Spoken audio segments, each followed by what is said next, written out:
नमस्कार विद्यार्थियों। आज हम राजनीतिक सिद्धांत प्रश्न पत्र के अंतर्गत एक नवीन अध्याय शक्ति का अर्थ एवं परिभाषा का अध्ययन करेंगे। शक्ति राजनीति विज्ञान की आधारभूत अवधारणाओं में से एक प्रमुख अवधारणा है। प्राचीन भारतीय राजनीतिक विचारकों ने दंड के रूप में शक्ति की अवधारणा को स्वीकारा है। उन्होंने राजनीति को दंड नीति तथा राजा को दंडधर कहा है। मनु ने दंड के महत्व को बताते हुए कहा है कि इसकी उत्पत्ति ईश्वर ने की है तथा यह दंड ही राजा है और इस दंड को ही विद्वान लोग धर्म कहते हैं, क्योंकि दंड ही सभी से उनके धर्म का पालन कराता है।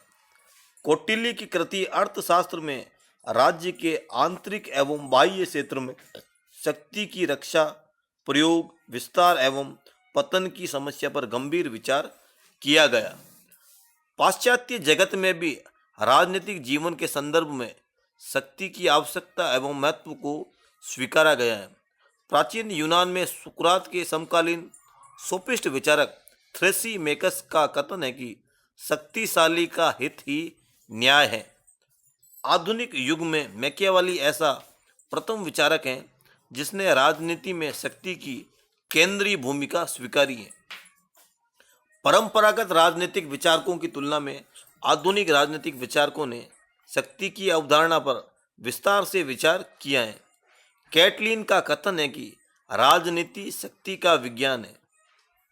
बेकर का कहना है कि राजनीति को शक्ति से अलग नहीं किया जा सकता। इस प्रकार राजनीति विज्ञान के अंदर शक्ति की अवधारणा का प्राचीन काल से ही महत्व रहा है। अब हम देखते हैं कि शक्ति का अर्थ क्या है, शक्ति किसे कहते हैं।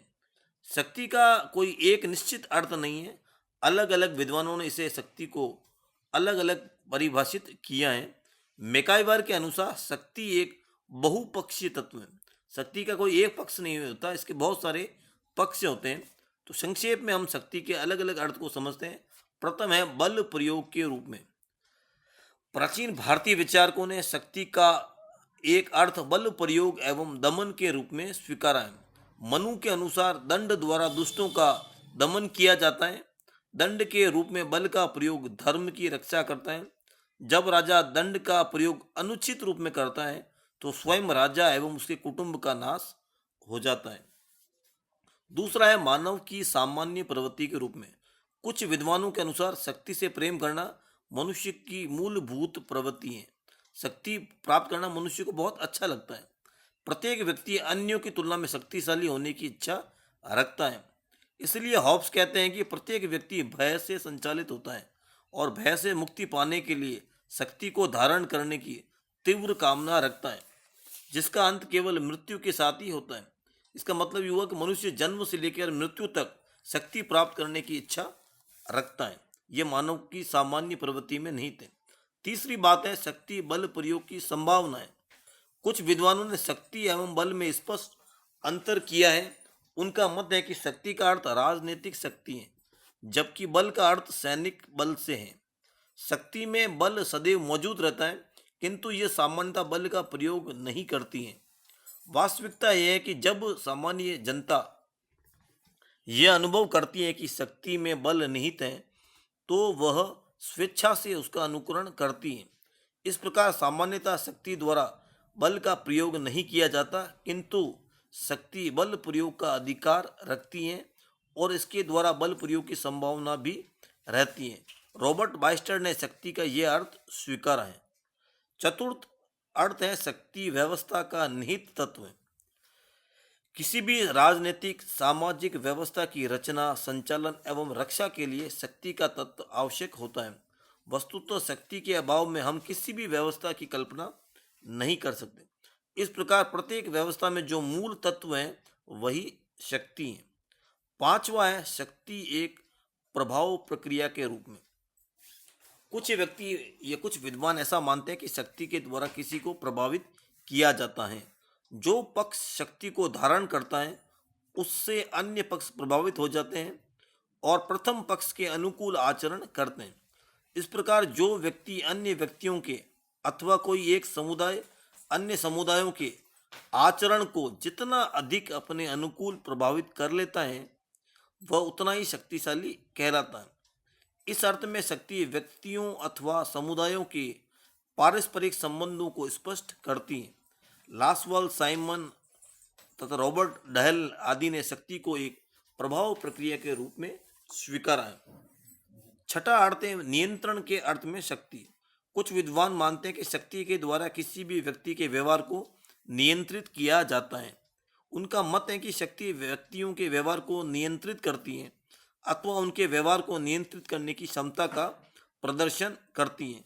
मॉर्गनथाउ ने शक्ति को व्यक्ति के ऊपर नियंत्रण के रूप में और मैकाइवर ने शक्ति को व्यक्ति के ऊपर नियंत्रण की क्षमता के रूप में स्वीकारा है। सातवां अर्थ है मूल्य के अर्थ में शक्ति। शक्ति को मूल्य के अर्थ में भी स्वीकारा गया है।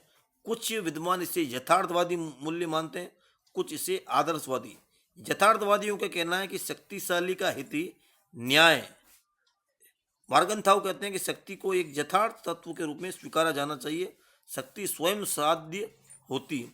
जबकि आदर्शवादी मानते हैं कि शक्ति स्वयं कोई साध्य नहीं है, बल्कि सत्य, न्याय जैसी मूल्यों को प्राप्त करने का साधन मात्र होता है। इस प्रकार हम देखते हैं शक्ति के अलग अलग विद्वानों ने अलग अलग अर्थ बताए हैं। अब हम देखते हैं शक्ति की कुछ प्रमुख परिभाषाएं। रॉबर्ट बाइस्टार्ड के अनुसार शक्ति बल प्रयोग की योग्यता है, न कि उसका वास्तविक प्रयोग। इस परिभाषा का अर्थ हुआ कि शक्ति के अंदर बल प्रयोग की करने की योग्यता तो होती है, लेकिन उसमें वास्तव में उसका प्रयोग नहीं किया जाता। दूसरी परिभाषा है रॉबर्ट ए डहल के अनुसार शक्ति व्यक्तियों के बीच पारस्परिक संबंधों की ऐसी स्थिति का नाम है जिसमें एक पक्ष दूसरे पक्ष को प्रभावित करके उससे कार्य करवा लेता है जिन्हें वह अन्यथा नहीं करता। इस प्रकार शक्ति के द्वारा एक व्यक्ति दूसरे व्यक्ति से वह कार्य करवा लेता है जिन्हें वो स्वयं अपनी इच्छा से नहीं करना चाहता। तीसरी और अंतिम परिभाषा मॉर्गनथाउ की है। शक्ति में प्रत्येक उस तत्व को सम्मिलित किया जाता है जिसके द्वारा व्यक्ति के ऊपर नियंत्रण स्थापित किया जाता है तथा उसे बनाए भी रखा जाता है। इस प्रकार हम देखते हैं शक्ति की अलग अलग विद्वानों ने अलग अलग परिभाषा दी है। शक्ति बल प्रयोग की योग्यता है। शक्ति के द्वारा एक व्यक्ति दूसरे पक्ष से वो कार्य करवा लेता है जिन्हें वो नहीं करना चाहता। शक्ति के द्वारा दूसरे के मस्तिष्क या दूसरे के व्यवहार पर नियंत्रण भी स्थापित किया जाता है। इस वीडियो को ध्यान से देखने के लिए बहुत बहुत धन्यवाद।